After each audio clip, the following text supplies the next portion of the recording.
सास ने बधाई लेकर बगल में गई कि मेरी छोटी बहू गर्भ से है। गंगा नदी पर तो गई लोगों ने और ताना सास देते बहू हुए नहा कहा धुआ कर कि पूजा हे, पाठ की और घर आई। आपसे तो और कुछ मरुआ हम काटा दुख कर मत रोटी मानिएगा, और नूनी का लेकिन साग आपकी बनाकर बड़ी बहू तो दोनों ने बांझिन नहा निकली। किया। वो तो बड़ी शादी बहू पहले तो हुआ छोटी था, बहू को लेकिन अभी देखकर तक जल वो भूख मां नहीं बन थी, पाई। उसके वो तो तो मन में उसके बांझिन प्रति है। ईर्ष्या और पूरा आपकी भर छोटी गया बहू था तो और गर्भ से हो गई लेकिन वो आते कुछ आते। बोलती नहीं थी।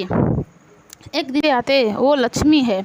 तब जाकर सास को बहुत दुख हुआ। वो घर आई और अपनी बड़ी बहू को बड़ी प्रेम से बुलाया और बैठा कर समझाया कि हे बहू, तुम ऐसा क्यों करती हो? उठते ही सर्वप्रथम भोजन क्यों करती हो? उठते ही अपनी छोटी देवरानी को देखो, ये कितना अच्छा से रहती है। उठते ही घर में झाड़ू पोछा करो, स्नान करो, देवी देवताओं का पूजा पाठ करो, ताकि तुम्हारा भी गोद भर जाए। इस बात को सुनकर बड़ी बहू को छोटी बहू के प्रति घृणा पैदा होती है। उसे उसके प्रति ईर्ष्या प्रकट होती है और वो बोलती है झुझलाकर कि मुझे ऐसे करने की कोई आवश्यकता नहीं, और वहाँ से सास को बोलकर चली जाती है। इधर सास बहुत दुखी होती है और कुछ देर बाद घर के बाहर बहुत सी महिलाएं आती है और आवाज़ लगाती है कि चलो बहना नहाने, गंगा स्नान करने। छोटी बहू इस बात को सुनकर पूछती है अपनी सास से कि हे सासू माँ, आप गंगा स्नान किस लिए करने जा रही हैं? आखिर आज किस चीज़ का व्रत है कि आप गंगा स्नान करने जा रही हैं? सास ने उत्तर दिया कि नहीं बहू, आज तो व्रत नहीं है, व्रत तो कल है। आज तो नहा खा है, कल ज्योतिया है, उसी के लिए मैं नहाने आज जा रही हूँ। तब छोटी बहू कहती है कि सासू माँ, मैं भी व्रत करूँगी। इस व्रत को करने से मेरे भी गर्भ में जो बच्चा या बच्ची है उसकी आयु लंबी होगी। मैं भी इस व्रत को रखना चाहती हूँ। सास ने खुशी खुशी हाँ भर दी और अपने साथ नहाने के लिए छोटी बहू को ले गई। दोनों सास बहू गंगा स्नान करके भगवान को जल देकर पूजा पाठ करके घरे आई और घरे आकर नूनी का साग और रोटी बनाई। साग और रोटी बनाकर दोनों सास बहू ने खाया उस दिन और नहा खा पूरा किया। बड़ी बहू तो जल भूल उठी लेकिन कुछ जवाब नहीं दिया। ऐसे सुबह जब हुई तो दोनों सास बहू ने द्वितीय व्रत रखा और द्वितीय व्रत रखकर पूरे दिन उपवास रहकर निर्जला व्रत करके भगवान को प्रार्थना की और द्वितीय व्रत पूरा किया। जब द्वितीय व्रत पूरा किया तो उसके ऐसे ही करते करते 9 महीने पूरे हो गए। 9 महीने जब पूरे हुए, छोटी बहू के गर्भ से एक सुंदर पुत्र पैदा हुआ। जब सुंदर पुत्र पैदा हुआ कि बड़ी बहू के मन में छोटी बहू के प्रति बहुत ईर्ष्या प्रकट हो गई। उसे लगने लगा कि अरे, मैं तो माँ नहीं बनी लेकिन ये माँ बन गई और मैं इसे पुत्र का सुख नहीं होने दूंगी, मैं इसे भी अपनी तरह कर दूंगी। ऐसा सोचकर मन में ईर्ष्या रखने लगी। जब एक दिन की बात है कि सास ससुर दोनों का देहांत हो जाता है और दोनों जीव मर जाते हैं और दोनों भाई मिलकर दाह संस्कार कर देते हैं और कुछ दिन बाद दोनों भाई अलग अलग हो जाते हैं। ऐसे करके दोनों भाई अलग अलग हो जाते हैं। एक दिन ऐसा आता है कि छोटी बहू के पति का बहुत तबीयत खराब होता है और उनके घर में खाने पीने के लिए कुछ चीज़ नहीं रहता है। वो बहुत बेचारी गरीब हो जा रही है, फिर भी वो पूजा पाठ करती थी, पूजा पाठ में एकदम विश्वास रखती थी। एक दिन हुआ ऐसा कि द्वितीया के दिन आ गया। वो बोली कि आज तो घर में एक भी अनाज नहीं है, मैं क्या बनाऊँ? मेरे बच्चे भूखे हैं। उनके 4 पुत्र हो गए थे, उनके बच्चे भूखे हैं। वो मन ही मन अपने भाग को कोस रही थी कि हे भगवान, आज मेरे पति ठीक रहते तो मुझे ये दिन नहीं देखना पड़ता। मेरे पति को ठीक कर दीजिए भगवान। तो पार्वती माता ने बोला कि हे प्रभु, आप बेचारी को इतना दुख क्यों दिए हैं? इसका दुख हर लीजिए प्रभु। तो महादेव बोलते हैं कि कर्म से ज़्यादा और समय से पहले किसी को कुछ भी नहीं मिला है। जब समय आएगा तो इसे वो सब कुछ मिल जाएगा। पहले आप कथा तो सुन लीजिए। तो बोली पार्वती जी कि हाँ ठीक है, आप अपना कथा सुनाइए। और पार्वती जी फिर कथा सुनने लग रही है। महादेव ने कहा कि मेरी पूजा करने वाले मेरे भक्त ज़्यादा दिन तक ले दुखी नहीं रहते ही हैं पार्वती जी ने बोला कि ठीक है प्रभु, आप अपनी कथा को आगे बताइए। और कथा को बताते हुए महादेव आगे बढ़ते हैं। तब जाके एक दिन क्या होता है कि वो उस दिन द्वितीया के दिन उसके बच्चे बोलते हैं कि हे माँ, बड़ी माँ के पास तो बहुत सारा धन है और खाने का सारा चीज़ है। आप ऐसा क्यों नहीं करती हैं कि जाके बड़ी माँ से आज खाने के लिए कुछ मांग कर लाइए।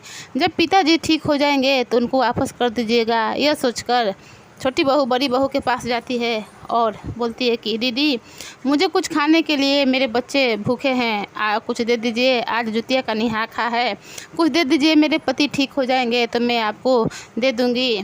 तब जाके बड़ी बहू ताने देते हुए कहती है कि 4 बच्चा पैदा कर ली हो और खाने के लिए चलो मेरे घर से निकलो। और उसे झाड़ू उठाकर उसको भगा देती है अपने घर से मारकर। वो रोती हुई अपने घर आती है। तब बच्चे से कहती है कि तुम्हारी बड़ी माँ ने मेरा बहुत अपमान किया, मैं इस अपमान को कभी नहीं भूलूंगी, अपने दिल से लगा कर रखूँगी। और रोती हुई जाती है और जाकर उस दिन नहा खा गंगा स्नान करती है। गंगा स्नान करके बोलती है, हे प्रभु, हे महादेव, मेरे पास तो कुछ भी नहीं है आपको चढ़ाने के लिए, बस ये बेलपत्तर है और भांग धतूरा है, इसी से मैं आपका पूजा करूँगी, मेरा पूजा स्वीकार कीजिएगा प्रभु। और भोले बाबा पर यही मन में प्रार्थना करते हुए चढ़ा देती है। और जब चढ़ाती है तो उसके नज़र एक श्रीफल पर पड़ती है। 4 श्रीफल वहाँ पर शिव जी को चढ़ाया हुआ था। वो सोचती है मन में कि तो बहुत छोटा छोटा श्रीफल है, पका हुआ नहीं है, भोले बाबा कैसे खाएंगे।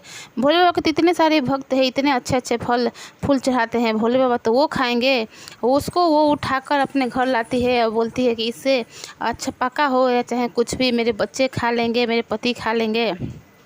और लाकर अपने पति से बोलती है कि ये जी से मैं आपके लिए ना वो मंदिर में ना था ना, तो उसको लेकर आई हूँ। तो वो बोलते हैं कि ठीक है, उसी को घोर कर दे दो हम लोग और बच्चे पी लेंगे।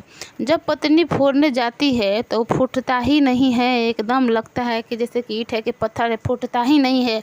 पत्नी पूरा पसीने पसीने एकदम भीग जा रही है। पति को बहुत दया आ रहा है, मोह आ रहा है और पति उठ खड़ा हो जा रहा है। जब पति उठ के खड़ा हो जाए तो पत्नी चिढ़ा जा रही है। वो बोलती है कि ये जी आप तो बिल्कुल ठीक हो गए हैं। पति बोलता है कि हाँ, सब तुम्हारे पूजा पाठ और शंकर जी भोलेनाथ और जुत गोसाई का देन है जो मैं ठीक हो गया, दो मैं फोड़ता हूँ। और पति जैसे ही फोड़ते हैं उसमें से सोना उसमें से निकल रहा है, पूरा सोना निकल रहा है। और जैसे दूसरा फोड़ते हैं उसमें से पूरा चांदी निकल रहा है। और तीसरा जैसे ही फोड़ते हैं उसमें से हीरा निकल जा रहा है। और चौथा लेते हैं कि इसमें देखते हैं कि इसमें क्या है। जैसे ही वो फोड़ते हैं तो उसमें से महादेव की कृपा से चावल निकलता है। और चावल निकलता है तो बोलते हैं कि अरे तुमने कहाँ से लाया, कि एक में से सोना, एक में से हीरा, एक में से मोती सब निकल रहा है, चावल निकल रहा है। वो बोलती है कि मैं तो मंदिर गई थी और मंदिर में 4 श्रीफल रखा हुआ था, कच्चा था। मैंने तो सोचा कि मेरे भोले बाबा ये कैसे खाएंगे, कच्चा है, अच्छा नहीं लगेगा, उसीलिए मैंने स्वामी उठाकर इसे लेकर चली आई। लेकिन ये तो मेरे भगवान का महिमा है जो मुझ पर दया बरसाए हैं। पति सब बच्चे सब लोग पाकर उसे बहुत खुश हुए हैं। पति बोलते हैं अपनी पत्नी से कि हे अर्धांगिनी, एक गमछा चाहे कुछ लाओ, उसमें मैं चावल को रख दूं। पत्नी ने दौरा लेकर जाती है, एक दौरा ले जाती है। उसमें जैसे ही पति चावल को झोलते हैं दौरा भर जाता है। पत्नी की समझ में सब आ गई थी कि मैं पूजा, ये सब मेरा पूजा पाठ करने का परिणाम स्वरूप है और जुतिया गोसाई के हर साल व्रत रखने का परिणाम स्वरूप है। वो ले जाकर उसको कोठिला में झूलती है, कोठिला पूरा भर जाता है। और पत्नी बोलती है अपने पति से कि भगवान की कृपा से हमारे पास तो सब हो गया, जुत गोसाई के कारण हमारे पास सब हो गया। प्रभु आप मुझे ऐसा कृपा करें कि जुत गोसाई के कारण ये सब हुआ है, इसीलिए मेरे 4 पुत्र हैं, मुझे सोने का जुतिया बना दीजिए इसी में से लेकर। पति हामी भरते हुए बाज़ार जाते हैं लोग और जुतिया लेकर आते हैं लोग और अपना घर द्वार बाल बच्चा का पढ़ाई लिखाई सब होने लगता है। और बड़ी गोतनी सोचने लगती है कि अरे मेरी छोटी गोतनी इतना धनिक अमीर कैसे हो गई, उसे तो ईर्ष्या से मरी जा रही थी। वो तो बिना बालक की थी, उसे उसके बच्चे को देखकर बहुत जलन भी हो रहा था। उसके मन में लग रहा था कि मेरी देवरानी के बच्चा मर जाए, क्योंकि ऐसा एक माँ तो नहीं सोच सकती है। जिसका पुत्र नहीं है वही एक दूसरे के बच्चे को या किसी के बच्चे को समझ सकता है। एक दिन की बात है कि बड़ी जेठानी आती है अपनी छोटी गोतनी के पास और बोलती है कि हे बहन, मुझे माफ़ कर दो, मुझसे गलती हो गई। छोटी थी भोली भाली, ना समझ थी, भोली भाली सीधी थी। वो उसे क्षमा कर देती है और सोचती है कि चलिए मेरी बड़ी गोतनी अच्छी हो गई, अपने बहन मान लेती है। और एक दिन जब अगला साल आता है, जुतिया बाबा का दिन आता है, तो वो नहा खा करती है और पूजा के दिन, जुतिया भूखने के दिन स्नान करने सोच रही थी जाने के लिए। तो बड़ी गोतनी बोलती है कि जाओ नहा कर आ जाओ। तो बोलती है कि नहीं दीदी, मेरे बच्चे को कौन देखेगा। वो बोलती है कि बड़े को ले जाओ, 3 को मेरे पास छोड़ जाओ, मैं देखूंगी। वो तो सोच रही थी कि छोड़ के जाए कि मैं उस सबको जान से मार डालूं।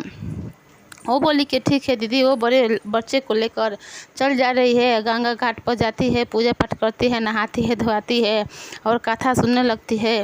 इधर उसकी गोतनी जो है उसके बच्चे को, तीनों को 3 गो बोरा में बांध देती है और एक को खटिया के नीचे, एक के कोठिला में और एक को पलंग के नीचे डाल देती है और बाहर से आकर दरवाज़ा बंद करके छत पर चढ़ जाती है।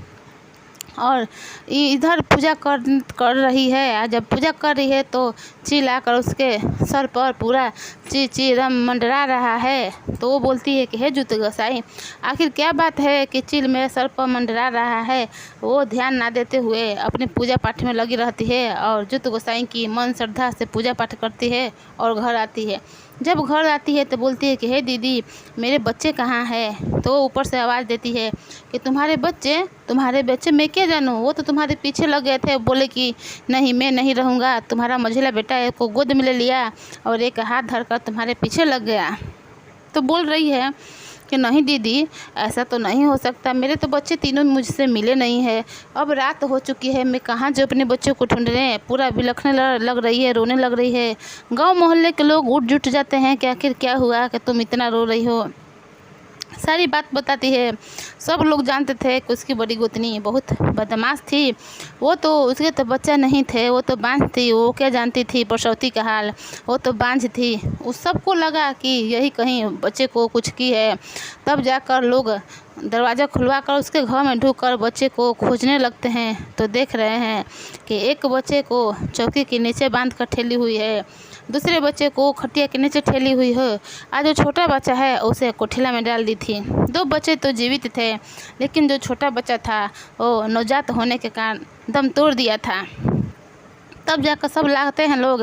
तो मझिला बेटा सारा बात बताता है कि माँ, बड़ी माँ बोल रही थी कि तुम सबको मैं मार डालूंगी, और जो बड़ा गया है वो नदी नार में डूब धंस के मर जाए भगवान, ऐसा बोल रही थी।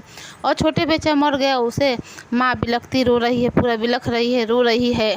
तब बोलती है पार्वती जी कि हे भगवान, आप तो बोलते हैं कि आपका जो प्रार्थना करता है, आपका जो पूजा पाठ करता है वो कभी दुखी नहीं होता है। जो जुतिया व्रत करता है वो कभी निसंतान नहीं होता है, उसके बच्चे की आयु दीर्घ आयु होती है।